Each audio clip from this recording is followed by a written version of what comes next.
Left wing and right wing. We often hear these terms being thrown around willy-nilly, especially in today's news. We get articles such as far-right Nazis are marching on Charlottesville, or Corbyn and his Communist Manifesto. But what do these terms actually mean? Well, in order to understand these things, we need to go back to France. During the 18th century, between 1789 and 1799, the term right wing and left wing first came into play.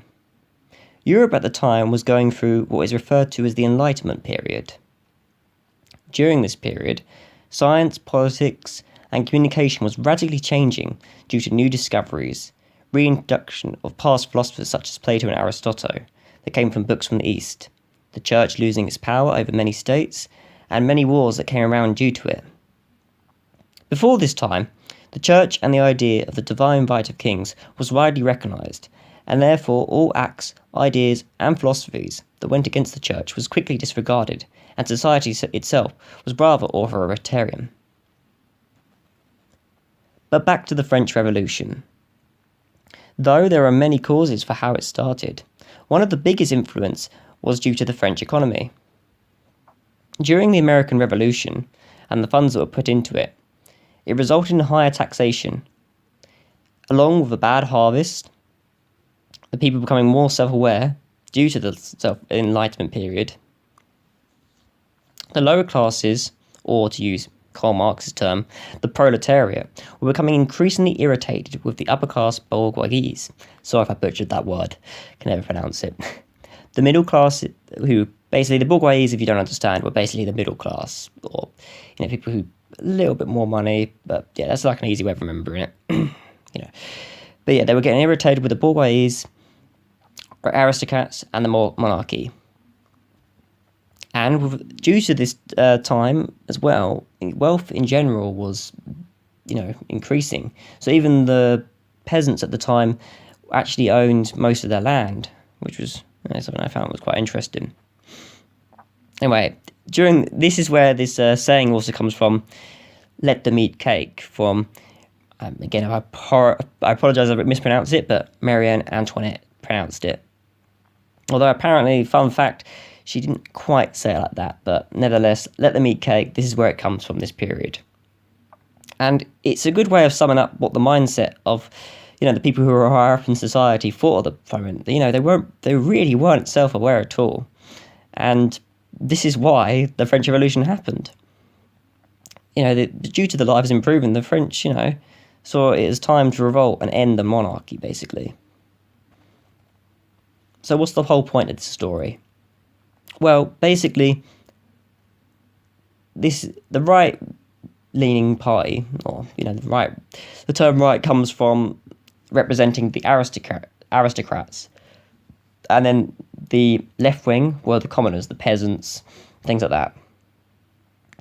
And eventually, they evolved to mean right-wing politics, which, like I said, they represented aristocrats, royal interests, and the left wings represented republicanism, socialism, and civil liberties. And before we all start going, so the left leaning of the better. This was over 200 years ago, so a lot has changed since then. But that was in essence where they came from. So even today, we still use these terms, and clearly if you're on the right, it doesn't mean, you support the monarchy and things like that. But I've written a list of basically what each party or each, wing in general represents. There's many different spectrums, but let's not make it too complicated. So basically, left-wing beliefs are usually progressive in nature. They tend to look to the future, aim to support those who cannot support themselves, are idealists, and believe in equality. People who are left-wing believe in taxation and to redistribute use these higher taxes to redistribute it towards people who are poor off. For instance, in the UK, they use it to fund the NHS. Now, if you're an American viewer, I can understand you have your opinions on that, and that's fine. I'm just explaining what it does. And basically, they believe in equality overall, over the freedom. They basically like an equality party and new ideas. That's in essence what they are. Now, right wings, and right-wing beliefs are basically they value tradition. They're about equity, survival of the fittest, and they believe in economical freedom. They typically believe that business shouldn't be regulated and that we should all look after ourselves. Right-wing people tend to believe they shouldn't have to pay for someone else's education or health service. They believe in freedom to succeed over equality. Now, again, after listening to that, you may be thinking, so the left really seem like the better people, but it's not as black and white as that, but it's a sum up of what they think, their views. Because clearly, if you live in a Western society, you get an education, which is a left-leaning thing. And you get, if you're in the UK, you have the NHS. And even in America, you have, food stamps, and, you don't just let your poor out and suffer. So, it's not right-wing, I don't think I think the right has changed a lot more than the left over the years. So they're not as, hardcore as they may have been in the past. So, yeah. All right, now, the problem with these descriptions, as I said, they basically don't represent everyone's person in society. I mean, they're a nice summary, if you want to quickly know what they are. But due to this, I see why you have right-wing party and left-wing parties. And like I said, you have a different spectrums, people who are more left and, believe more taxation, people on the right who believe less regulation from the government. But the reason you have, most parties, like if you go into the UK, you have the Conservatives and the Labour, and in the US you have the Republicans and the Democrats. And I think the reason you have that is it's a lot easier to choose between one or the other. It's if they're more likely to get a majority. I mean, in America they have to get the majority, and once you have your majority, that party can then start doing their ideas and start putting them in, or stop taxation or start taxation. They can start putting in their ideas. It's a lot easier. Whereas if you had lots of little parties, I could see it be a lot more difficult. However, having said that, quite a lot of parties, like in Germany, there's like over 6 parties that have power. So, and Germany's economy is actually doing quite well. So, there's actually a lot to say for having mixed. But I think that's why at least they have it in the UK and the US. I think that is the main fundamentals behind it. However, personally, I think that due to using the terms left-wing and right-wing, it's very easy to start collectivising people. And due to humans' natural instinct to tribalize and tribalism, it sort of starts the if you're not with me, you're against me mentality. I mean, for example, and I apologise again for American viewers, if you're a Manchester United supporter, you're not going to start singing You Never Walk Alone in the stands at Old Trafford. For those who don't know, You Never Walk Alone, Liverpool song, another football team. Because, it's a different tribe. You're not going to start associating with the other tribe, You support Manchester United, that's it. You're not going to start changing teams willy-nilly. I mean, you might be a plastic fan, but that's not the point.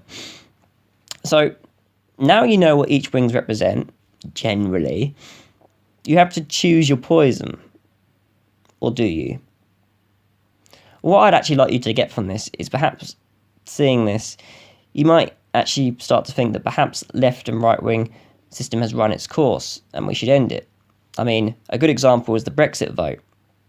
It showed a great divide between the traditional parties. You had people who were Labour voting for Brexit. You had people, they're not all Labour supporters, but you had, people, the parties like up north in the UK, they generally vote Labour. And they were, had quite a high majority of them voted for the Brexit vote. Whereas London's a bit of a mix, but, but basically it turned politics on its head. It didn't really, party affiliation didn't really have much to do with the Brexit vote. It really was just a complete split. You've got rich people voting for Brexit, you've got people voting against it. It really did turn party politics on its head, and it's why the UK is in such a problem at the moment. That and our government isn't exactly the best thing in the world. But, point aside, if we were to end a two-party policy, though, like I said before, would anything get done? I mean, we can barely get anything done now, and that's with a near majority in the UK. It's not a majority, and maybe that's why we have problems, but I'd even think with a majority. And the problem with having a majority of a party as well is they then start to dictate. You do want a balance of both views, because, as I gave from that list earlier, they both have fair points, You want to, I think quite a lot of people would agree, you don't want to let someone starve.